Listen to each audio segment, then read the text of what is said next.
Hello बच्चा party, मैं Rahul party फिर से आपके सामने एक नई वीडियो लेके। इस वीडियो में हम डिस्कस करेंगे अपने मैट्रिसेस के नेक्स्ट पार्ट के बारे में। जहां पे हमने प्रीवियस मैट्रिसेस को लीव किया था, वहीं से हम आगे इसको कंटिन्यू करने वाले हैं और आपका मैट्रिसेस का टॉपिक को आगे बढ़ाने वाले हैं। पिछली वीडियो में हमने देखा था, हमने मैट्रिक्स मल्टीप्लीकेशन के हर तरह के क्वेश्चन कंप्लीट कर लिए थे। तो जब मैट्रिक्स मल्टीप्लीकेशन कंप्लीट हो गया तो अब हम आगे बढ़ेंगे किस पे, अपने नेक्स्ट ऑपरेशन पे। तो मैट्रिक्स का नेक्स्ट ऑपरेशन जो वो क्या है आपके पास, ट्रांसपोज ऑफ मैट्रिक्स। तो आज हम जो पढ़ेंगे इस वीडियो में वो पढ़ेंगे ट्रांसपोज ऑफ मैट्रिक्स के बारे में, उसकी क्या क्या प्रॉपर्टीज है और फिर उस पर कुछ बेस्ड क्वेश्चन। और उससे आगे फिर हम कंटिन्यू करेंगे ट्रांसपोज के बिहाव पे कुछ अलग तरह के मैट्रिक्स बन जाते हैं उनके बारे में और उसमें बेस्ड क्वेश्चन हो सकेगा, वो हम नेक्स्ट वाली वीडियो में उसको कवर करेंगे। तो आइए स्टार्ट करते हैं हम अपना टॉपिक ट्रांसपोज ऑफ मैट्रिक्स।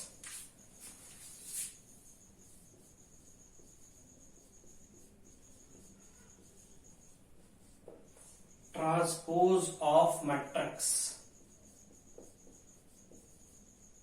तो हमारा नया ऑपरेशन जो क्या है आपके पास, ट्रांसपोज ऑफ मैट्रिक्स। इसके बारे में पढ़ेंगे। जैसा कि नाम है ट्रांसपोज, ट्रांसपोज मीन्स ट्रांसपोर्टेशन। तो मीन्स ट्रांसपोर्ट मीन्स इधर से उधर जाना, तो यहां पर भी ट्रांसपोर्टेशन होगा। अब किसके साथ, मैट्रिक्स के साथ। अब मैट्रिक्स किससे बनता है, मैट्रिक्स बनता है रो और कॉलम से। तो यहाँ पे हम क्या करेंगे, रो और कॉलम का ट्रांसपोर्टेशन करेंगे। सबसे सिंपल सा बेसिक तरीका ट्रांसपोज से ट्रांसपोर्टेशन। तो ट्रांसपोर्टेशन मीन्स चलेंगी, रो और कॉलम चलेंगी। कैसे चलेंगी इसी वीडियो में हम इसको आगे डिस्कस करने वाले हैं। ठीक है, देखिए सबसे पहले जिन्होंने हमारी प्रीवियस वीडियो नहीं देखी है वो हमारी प्रीवियस कंटिन्यू वीडियो देख ले, ताकि आपको चैप्टर पूरा अच्छे से समझ में आए। और जो बच्चे चैनल पे नए हैं वो साथ ही साथ हमारे चैनल को सब्सक्राइब कर दें और साथ ही साथ हमारा बेल आइकन भी प्रेस कर दें। अगर आपको कहीं भी कुछ भी प्रॉब्लम आती है तो आप हमारे कमेंट सेक्शन का यूज करके उसमें आप पूछ सकते हैं। और आप लोगों से एक अनुरोध और है कि क्या आप करें कि इस वीडियो को ज्यादा से ज्यादा ग्रुप में शेयर करें, ताकि बहुत से बच्चों का हेल्प हो सके जो मेरी तरफ से प्रोवाइड की जा रही है। तो देखिएगा, स्टार्ट करते हैं अपना टॉपिक ट्रांसपोज ऑफ मैट्रिक्स। तो मैंने क्या कहा, ट्रांसपोर्टेशन होने वाला है। कैसे ट्रांसपोर्टेशन होने वाला है वही आज हमें समझना है और उसके बिहाफ पे प्रॉपर्टीज वगैरह पढ़ेंगे। तो देखिए क्या डेफिनेशन है ट्रांसपोर्टेशन की, डेफिनेशन है ट्रांसपोर्टेशन की, if A equals to A i j is a matrix whose order is m by n। A कोई मैट्रिक्स हो जाए जिसका ए कोई एलिमेंट है, ये उसका ऑर्डर है। Then transpose of matrix, then transpose of matrix is denoted by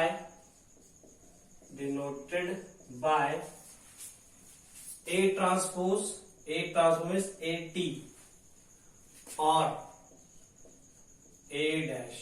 इस तरह क्या, अगर A कोई मैट्रिक्स है जिसमें ये एलिमेंट्स है और m by n उसका ऑर्डर है, देन ट्रांसपोज ऑफ मैट्रिक्स से डिनोटेड मतलब उसे लिखते कैसे हैं, तो लिखते हैं या तो AT से या उसके ऊपर A dash लगा देते हैं इस तरीके से।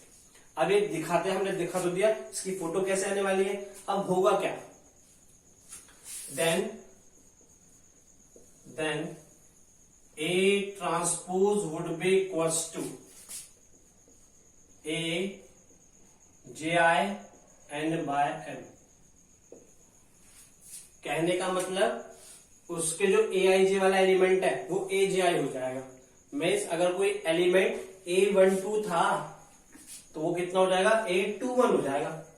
मतलब उसमें प्लेस वैल्यू बदल जाएगी। तो मिस कहां पे प्लेस वैल्यू, रो कॉलम में बदल गए और कॉलम रो में बदल गए।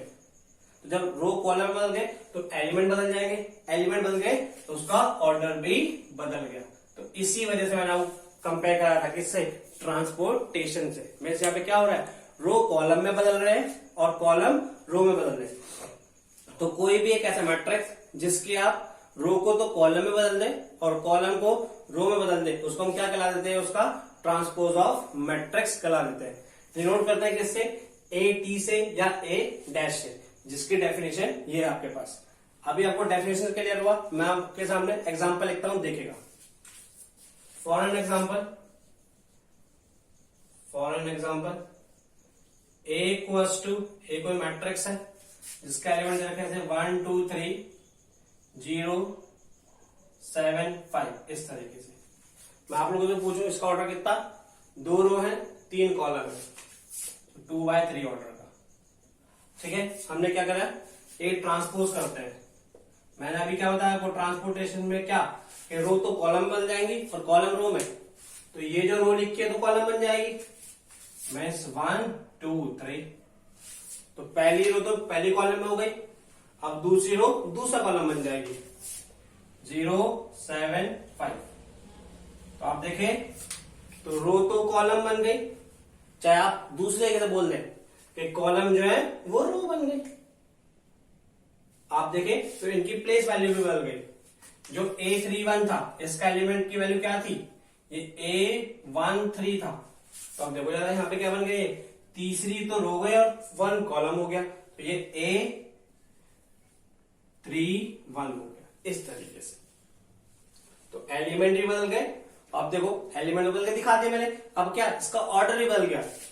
इसका ऑर्डर क्या था 2/3, कि 2 तो रो थी और 3 कॉलम, 1 2 3। इसमें देखो कितने कॉलम, 1 2 3 कॉलम। ठीक है, 1 2 3 रो और 2 कॉलम, तो क्या हो गया आपके पास, ये 3/2। तो ये ट्रांसपोज ऑफ मैट्रिक्स होता है। सिंपल भाषा में फिर से बोलूं तो कोई भी मैट्रिक्स हो जिसके आप रो के एलिमेंट को तो कॉलम में लिख दें और कॉलम के एलिमेंट को रो में लिख दें, वो ही ट्रांसपोज ऑफ मैट्रिक्स कहलाता है। आपके सामने एग्जांपल लिखा हुआ है। ठीक है, इसके बाद आती है ऐसी कुछ प्रॉपर्टीज। ठीक है जी, प्रॉपर्टीज फिर से कॉम्पिटिशन पॉइंट ऑफ व्यू से बहुत ही इंपॉर्टेंट होती है, और यहाँ पर भी एनसीईआरटी में भी इसके यहाँ पे कुछ क्वेश्चन दे रखे हैं, तो इसलिए इसकी प्रॉपर्टीज काफी इंपॉर्टेंट है, तो ध्यान समझिएगा।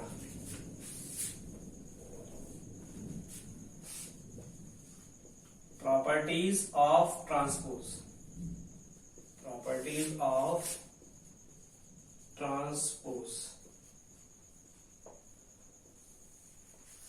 Properties of transpose.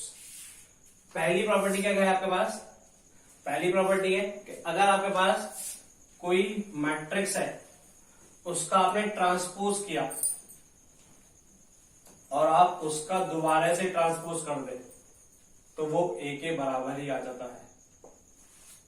चाहे तो आप देख लें, ये मैट्रिक्स था, इसका ट्रांसपोज किया तो ये किया, तो इसका दोबारा ट्रांसपोज कर देंगे तो ये तो आ जाएगा। तो पहली प्रॉपर्टी, किसी भी मैट्रिक्स के ट्रांसपोज का आप ट्रांसपोज कर दे तो वो खुद एक मैट्रिक्स बन जाता है। ठीक है, नेक्स्ट पार्ट में वो करते हैं दूसरी प्रॉपर्टी। दूसरी प्रॉपर्टी क्या कहती है आपके पास कि अगर कोई भी दो मैट्रिक्स प्लस में लिखे हुए हैं ए प्लस बी ट्रांसपोज, तो ये ट्रांसपोज दोनों पे बढ़ जाएगा। कहने का मतलब आप दोनों के ट्रांसपोज कर दें और फिर उनको ऐड कर दें तो दोनों का मतलब एक ही होता है। मैट्रिक्स एडिशन में आपको पहले ही सिखा चुका हूं प्रीवियस वीडियोज में। उसके बाद तीसरी प्रॉपर्टी, तीसरी प्रॉपर्टी क्या कहती है आपके पास, अगर किसी मैट्रिक्स में कोई स्केलर हो, मल्टीप्लीकेशन हुआ हो, स्केलर मल्टीप्लीकेशन आपको क्लियर है, किसी मैट्रिक्स में कोई स्केलर मल्टीप्लीकेशन हुआ हो और फिर उसका ट्रांसपोज हुआ हो, ठीक है, तो वो बराबर आता है। पहले आप उसका ट्रांसपोज कर दे और फिर उसमें स्केलर मल्टीप्लाई कर दे। मीन्स इस तरीके से के ए ट्रांसपोज, इस तरीके से। ठीक है, फोर्थ वन, और जो कि बहुत ही इंपॉर्टेंट प्रॉपर्टी है, फोर्थ वन जो कि बहुत ही इंपॉर्टेंट प्रॉपर्टी है। क्या प्रॉपर्टी है ये प्रॉपर्टी कहती है कि अगर दो मैट्रिक्स मल्टीप्लीकेशन में लिखे हैं उसका आपने ट्रांसपोज किया, ठीक है, तो वो आपस में पलट जाते हैं। कैसे पलट जाते हैं, ये लिखा जाता है बी ट्रांसपोज ए ट्रांसपोज, जिसको साथ ही नाम भी दिया जाता है रिवर्सल लॉ। क्या नाम दिया जाता है, रिवर्सल लॉ। और जरूरी नहीं है ये प्रॉपर्टी सिर्फ दो में, आप 3 लिखें तब भी एप्लीकेबल है, 4 लिखें तब भी एप्लीकेबल है। मीन्स अगर एक ऐसे लिखे होते ए बी सी डी ऐसे और फिर उसका ट्रांसपोज होता तो ये सारे पलट पलट के मल्टीप्लाई हो जाते और इनका रिजल्ट भी बराबर आता। D transpose, C transpose, B transpose, A transpose. ठीक जी। सिंपल वेरिफिकेशन आप इनका कर सकते हैं। एनसीईआरटी में इन वेरिफिकेशन बेस्ड क्वेश्चन भी दे रखे हैं, एनसीईआरटी के स्टार्टिंग के और हर बुक के क्वेश्चन तो यही है कि उसमें इन प्रॉपर्टीज को वेरीफाई करा रखा है। वेरीफाई कुछ नहीं करना होता, मैंने जैसे पहली वाली वेरीफाई करके दिखाई ऐसे ही बाकी वेरीफाई हो जाएंगे। ठीक है, तो this is how what the transpose of matrix is and what are the properties of transpose. Now we can see the question based on that.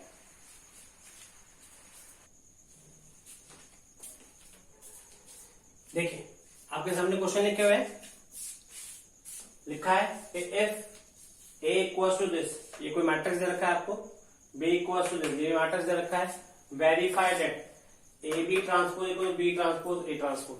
आप देखें 2 बार का आया क्वेश्चन है और सिंपल क्वेश्चन नहीं है, जो मैंने आपको प्रॉपर्टी बताई थी वो वेरीफाई हो जाएगी। भाई ये बात सत्य हो जाएगी, स्थापित भी हो जाएगी कि मैं पढ़ा रहा हूँ, गलत नहीं पढ़ा रहा हूँ, आपको सब सच पढ़ा रहा हूँ। ठीक है, तो देखिएगा, तो अब आपको ये प्रॉपर्टी वेरीफाई करनी है, तो हम इसको प्रॉपर्टी वेरीफाई हो जाएगी और आपका बोर्ड का आया हुआ क्वेश्चन भी है। तो देखिएगा इसी तरह के जो क्वेश्चन है ट्रांसपोज के, बहुत ही सिंपल से, ज्यादा कुछ है नहीं। देखिएगा वेरीफाई का मतलब क्या, आपको एलएचएस सॉल्व करना है, आरएचएस सॉल्व करना है और दोनों बराबर लेके आने हैं। अब एलएचएस सॉल्व करने के लिए क्या, पहले तो आपको ए बी की मल्टीप्लाई करनी पड़ेगी। तो मल्टीप्लाई करना तो बहुत ही पहाड़ का काम है जो हम सीख चुके पर। ठीक है जी, ए बी की मल्टीप्लाई करेंगे, उसका ट्रांसपोज करेंगे, फिर आरएचएस में क्या करेंगे, पहले इनका ट्रांसपोज करेंगे फिर मल्टीप्लाई करेंगे और वो रिजल्ट बराबर आ जाना चाहिए, तो ये प्रॉपर्टी वेरीफाई हो जाएगी। देखिएगा ए मैट्रिक्स ये रहा, इसका ऑर्डर कितना 1 2 3, 3 रो है, एक कॉलम है 3 बाय 1। बी मैट्रिक्स कितनी रो है, एक रो है, 1 2 3, 3 कॉलम, तो इसका ऑर्डर कितना 1 बाय 3। मल्टीप्लीकेशन एप्लीकेबल होना चाहिए, एप्लीकेबल कब होगा, जब पहले वाले के नंबर ऑफ कॉलम बराबर हो जाए दूसरे वाले के नंबर ऑफ रो के बराबर है। देखें, ठीक है, तो क्या मल्टीप्लिकेशन एप्लीकेबल होती कैसे, रो की कॉलम से, हर एक रो की हर एक कॉलम से होती है। मैं तुमसे मिलने आई मैट्रिक्स मल्टीप्लिकेशन के बहाने, और फिर क्या सीधे उतर जाना है बस। देखिएगा ए बी हम कर रहे हैं, मैं आप लोगों से पूछने लगूं कितने ऑर्डर का आएगा, पहले आप बता दें। क्या बताया था कि पहले वाले के तो रो आते हैं और दूसरे वाले के कॉलम, तो जो मैट्रिक्स आएगा रिजल्टेंट वो कितने ऑर्डर का, 3 बाय 3 ऑर्डर का, जो कि मैं आपको समझा चुका हूं। देखिएगा रो की कॉलम से, हर एक रो की हर एक कॉलम से, तो हो जाएगा 1 इंटू -2। ठीक है, मैट्रिक्स मल्टीप्लाई क्लियर है आपको, तो थोड़ा मैं स्पीड में करूंगा। देखिएगा 1 इंटू 2 हो गया आपके पास, ये 1 हो गया आपके पास, ये 4 हो गया आपके पास। अब किसकी, दूसरी वाली रो की हर एक कॉलम से -4 हो गया आपके पास -2 हो गए और यहाँ पे पास -8 हो गए। अब किसकी मल्टीप्लाई, 3 की मल्टीप्लाई होगी, 3 तीसरी रो 3 तो है, 3 की मल्टीप्लाई हर एक कॉलम से, -6 हो गया, -3 हो गया, -12 हो गया। तो देखो आप 3 बाय 3 ऑर्डर किया है, कुछ भी मैंने आपको गलत नहीं पढ़ाया। ठीक जी, ये ए बी आया, बट हमें ए बी नहीं, ए बी निकाल के उसको ट्रांसपोज करना है। तो देखिएगा ए बी का ट्रांसपोज करते हैं, ए बी ट्रांसपोज, और ट्रांसपोज तो ये बताया था क्या, ट्रांसपोर्टेशन, ये मैंने ट्रांसपोज ये ना नहीं बताया था आप लोगों को। तो कैसे, रो को कॉलम बदल देता है, हर एक रो को हर एक कॉलम में, चाहे बोल दो चाहे ऐसे बोल दो कॉलम को रो में लिखो। कोई बोलेगा सर जी नहीं मैं तो कॉलम को रो में ही लिखूंगा, लिख ले भाई तेरी इच्छा। देखिए रो को कॉलम में 2 1 4, पहली रो पहला कॉलम, दूसरी रो -4 -2 -8, तीसरा -6 -3 -2। तो ये आपके पास आरएचएस आ गई, सॉरी आरएचएस एलएचएस आ गई। Now we will simplify for RHS. अब आरएचएस सिंप्लीफाई करने के लिए पहले तो हमें क्या चाहिए, B transpose A transpose. B का है ये रहा, तो बी ट्रांसपोज करते हैं। ठीक है जी, बी ट्रांसपोज कितना, रो कॉलम में, हाँ तो एक ही रो है तो पूरे की पूरी कॉलम बन जाएगी, -2 -1 -4। दूसरा क्या चाहिए हमें, ए ट्रांसपोज। ए ट्रांसपोज देखो, ए ट्रांसपोज क्या रो कॉलम में, ठीक है जी, हर एक रो हर एक कॉलम में, 3 रो है तो 3 कॉलम बन जाएंगे। तो ए ट्रांस हो जाएगा वो पास -1 2 3 इस तरीके से। इन दोनों क्या करनी है, मल्टीप्लाई करनी है। इसका ऑर्डर कितना, 3 रो 1 कॉलम 3/1। इसका ऑर्डर कितना 1/3 इस तरीके से। तो number of column equal to number of row. So matrix multiplication is application, ठीक है, मल्टीप्लाई करते हैं। So B transpose into A transpose, तो देखिएगा फिर से 3/3 ऑर्डर का ही आएगा हर एक रो की हर एक कॉलम से। -2 इंटू -1 2 2 2 जा 4 -4 2 3 जा 6 -6 -1 की -1 से +1 -1 की 2 से -2 -1 की 3 से -3 इस तरीके से। अब -4 की -1 से तो कितना 4 4 2 जा 8 -8 4 3 जा 12 -12 इस तरीके से। तो आप देखें क्या करना था, दोनों को वेरीफाई LHS RHS बराबर आना चाहिए थे। देख लो भैया कभी गलत बोल रहा हूं मैं, प्रॉपर्टी वेरीफाई हो जाएगी और क्वेश्चन भी सॉल्व हो जाएगा। देखिए 2 2 -4 -4 -6 -6 आपको दिख ही रहा होगा कि आपके पास प्रॉपर्टी वेरीफाई हो गया और साथ ही साथ क्वेश्चन भी हो गया। आप देखिएगा इसी तरह के हम नेक्स्ट क्वेश्चन और 1-2 करेंगे, आपको टॉपिक पूरा क्लियर हो जाएगा। देखिएगा जी उसी कड़ी में हमारा दूसरा क्वेश्चन, ठीक है, मीन्स उसी चेन में हमारा दूसरा question, we are discussing about transpose. क्या बोला है, ए ट्रांसपोज आपको दे रखा है, बी आपको मैट्रिक्स दे रखा है, बोला है find A transpose minus B transpose. तो पहले दोनों का ट्रांसपोज है तो अच्छी बात है, नहीं है तो निकाल लेंगे। ट्रांसपोज मीन्स रो को कॉलम में बदल देना, हर एक रो हर एक कॉलम में बदल जाएगी, या हम ऐसे बोल दें हर एक कॉलम हर एक रो में बदल जाएगी। फिर उसको क्या करना है, माइनस करना है। और मैंने आपको पहले ही समझा रखा है एडिशन और सब्ट्रैक्शन की कंडीशन क्या है कि दोनों का ऑर्डर सेम होने चाहिए। तो पहले तो हम पहले निकालते हैं, फिर देखेंगे पॉसिबल है या नहीं है। फिर से आपका सीबीएसई का आया हुआ क्वेश्चन है, देखिएगा क्या क्या चाहिए हमें, A transpose B transpose. A transpose ने डायरेक्ट दे रखा है, चलो हाँ काम आसान हुआ। ए ट्रांसपोज आपके पास पहले से ही है, A transpose equal 3 -1 0 4 2 1। Now we have to calculate B transpose, तो बी होना चाहिए, तो बी नहीं दे रखा, मीन्स बी दे रखा है, बी ट्रांसपोज नहीं दे रखा। अब सिर्फ दर्द हो गया, तो अब कलम चलानी पड़ेगी ना अपनी। तो देखिएगा B transpose, B transpose, transpose means row को कॉलम बदल देना। तो पहली रो पहला कॉलम -1 2 1, दूसरी रो को दूसरा कॉलम 1 2 3, तो ये बी ट्रांसपोज आ गया। अब चेक करना है कि सब्ट्रैक्शन पॉसिबल है या नहीं है। इसका ऑर्डर कितना 3/2, 3 रो 2 कॉलम। इसका ऑर्डर 3/2, 3 रो 2 कॉलम, इस तरीके से। तो आपके पास ए ट्रांसपोज भी है, बी ट्रांसपोज भी है, और सब्ट्रैक्शन भी पॉसिबल है क्योंकि दोनों के ऑर्डर सेम है। तो निकाल देते हैं, कौन सी बड़ी बात है। A transpose minus B transpose, corresponding element आपस में सब्ट्रैक्ट हो जाएंगे। 3 माइनस, तो फॉर्मूले वाला चल रहा है ना ये वाला, और माइनस ये वाला, तो 3 + 1 कितने हो गए 4, 4 - 1 3, -1 - 2 -3, 2 - 2 0, 0 - 1 -1, 1 - 3 -2। This would be answer. आपने देखा किस तरह सिंपल सिंपल से क्वेश्चन है और आसान आसान से, ठीक है। और एक क्वेश्चन हम देखेंगे ट्रांसपोज से रिलेटेड ही, फिर आपको टॉपिक पूरा अच्छे से क्लियर हो जाएगा। फिर हम बढ़ेंगे नेक्स्ट टॉपिक की तरफ।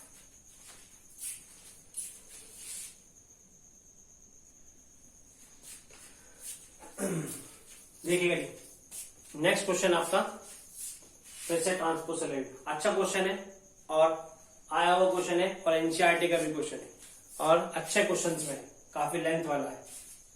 क्या है, बोला है find the values of XYZ। अब XYZ की वैल्यू निकालनी है, तो किसी चीज की वैल्यू निकालनी होती है तो हमें इक्वेशन बनानी होती है। इक्वेशन कहां से? कंडीशन से। Find the values of x y z if the matrix, ये मैट्रिक्स दे रखा है, ये मैट्रिक्स सेटिस्फाई करता है इस इक्वेशन को। क्या इक्वेशन है? ए ट्रांसपोज इनटू ए। पहले ट्रांसपोज निकालो, फिर उसको ए से मल्टीप्लाई करो और फिर उसे बराबर रखो आई के। आई मीन्स आज तो घूम जाएंगे, आई मीन्स आइडेंटिटी मैट्रिक्स। और मैंने बताया था आइडेंटिटी मैट्रिक्स आप उस ऑर्डर का लेते हैं जिस ऑर्डर में क्वेश्चन चल रहा होता है। किस ऑर्डर में चल रहा है? 3 ऑर्डर का।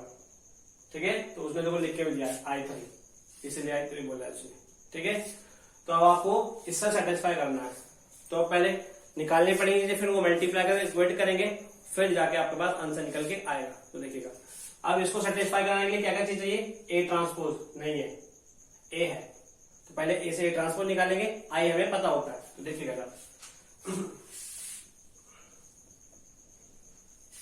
क्या है आपके पास? ए ट्रांसपोज में ए ये रहा, ए ट्रांसपोज निकालते हैं। ट्रांसपोज में अभी आपको बताया ट्रांसपोर्टेशन, रो कॉलम बदल जाएंगी। कैसे बदल जाएंगी?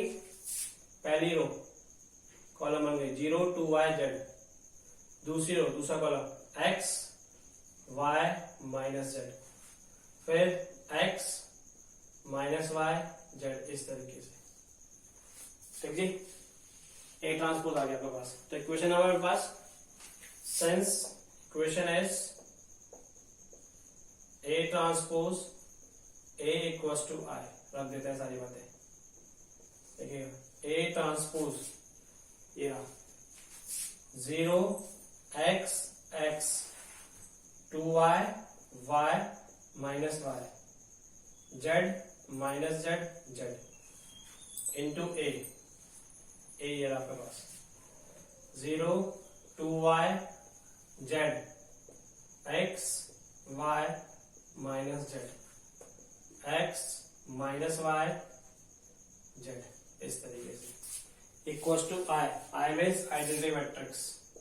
3 ऑर्डर का आइडेंटिटी मैट्रिक्स, डायगोनल में 3 मान, बाकी सब 0 1 0 0 0 1 0 0 0 1।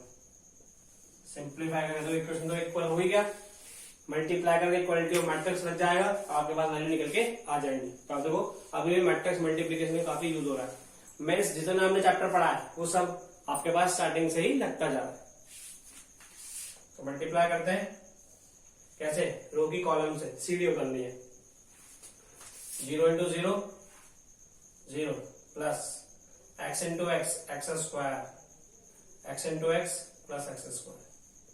पहली होगी, पहली कॉलम से हो गई। अब दूसरे करेंगे, देखिएगा 0 इंटू 2y 0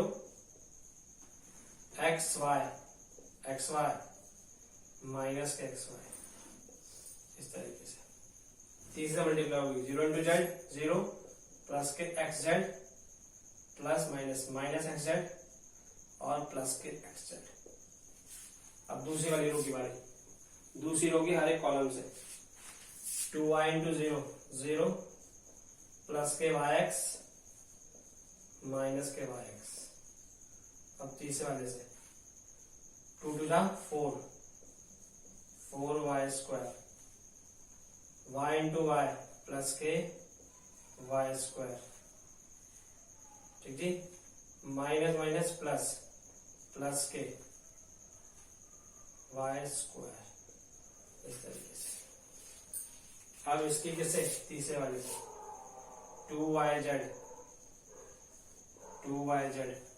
माइनस के yz माइनस yz, इस तरीके से। आगे फिर से करते हैं। अब तीसरी वाली रो की बारी, तीसरी वाली रो हर एक कॉलम से z into 0 0 minus x z plus x Z. ठीक जी, अब दूसरे वाले से 2yz माइनस के yz माइनस के yz। अब तीसरे वाले से जेड स्क्वायर माइनस के माइनस माइनस प्लस के जेड स्क्वायर। ठीक जी, और जेड इंटू जेड फिर से जेड स्क्वायर, मल्टीप्लाई हो गया। बराबर में क्या लिखा है 1 0 0 0 1 0 0 0 1। सिंप्लीफाई करते हैं, सिंप्लीफाई करेंगे, देखिएगा x square plus x square 2x square, x y कट गए 0, एक्स जेड से एक्स जेड कट गए 0, वाई एक्स से वाई एक्स कट गए 0, 4y square plus y square plus y square 6y square 6y square, 2yz और yz माइनस 2yz, 2yz से 2yz खत्म, कितने 0। यहाँ पे आइए माइनस xz से प्लस xz खत्म, तो वैल्यू कितनी फिर से 0। यहाँ पे आइए माइनस yz 2yz से फिर से 2yz कट गए, तो वैल्यू कितनी 0। यहाँ पे Z square plus Z square तो कितना 3z स्क्वायर। इस तरीके से इसके बराबर क्या लिखा है इक्वल्स टू 1 0 0 0 1 0 0 0 1। तो आप देखें एक मैट्रिक्स ये रहा, एक मैट्रिक्स ये रहा, कौन सा टॉपिक लग गया equality of matrices. Equality of matrix क्या, उनकी कॉरस्पॉन्डिंग एलिमेंट बराबर होते हैं, तो बराबर रखेंगे, आपके पास एक्स वाई जेड की वैल्यू निकल के आ जाएगी। देखिएगा by equality of matrices, equality of matrices की वजह से 2x स्क्वायर इक्वल्स टू 1 हो गया, बाकी सब 0 हो गए, 6y स्क्वायर इक्वल्स टू 1 हो गया, और 3z स्क्वायर इक्वल्स टू 1 हो गया, 3z स्क्वायर इक्वल्स टू 1। तो आपके पास तीनों वैल्यू निकल के आ गई, x square equals to 1/2, y square equals to 1/6 and z square would be equals to 1/3. So x would be equals to plus minus 1/√2, y would be equals to plus minus 1/√6 and z would be equals to plus minus 1/√3. So these are the values of x, y and z. तो आपने देखा इस अकेले question में कितना topic लगे, matrix multiplication लग गई, ठीक है, ट्रांसपोज लग गया, साथ ही साथ आईएनटी मैट्रिक्स का आपका यूज हो गया, इक्वालिटी ऑफ मैट्रिक्स लग गया, ठीक है। तो आपका काफी अच्छा सा क्वेश्चन है, ठीक है। तो अब हमारे पास ये टॉपिक यहीं पे खत्म होता है। नेक्स्ट वीडियो में हम लेके आएंगे इस मैट्रिक्स से ट्रांसपोज से रिलेटेड कौन कौन से आपके पास मैट्रिक्स बनते हैं तभी के लिए, ठीक है जी। तब तक के लिए सभी बच्चों को बेस्ट ऑफ लक।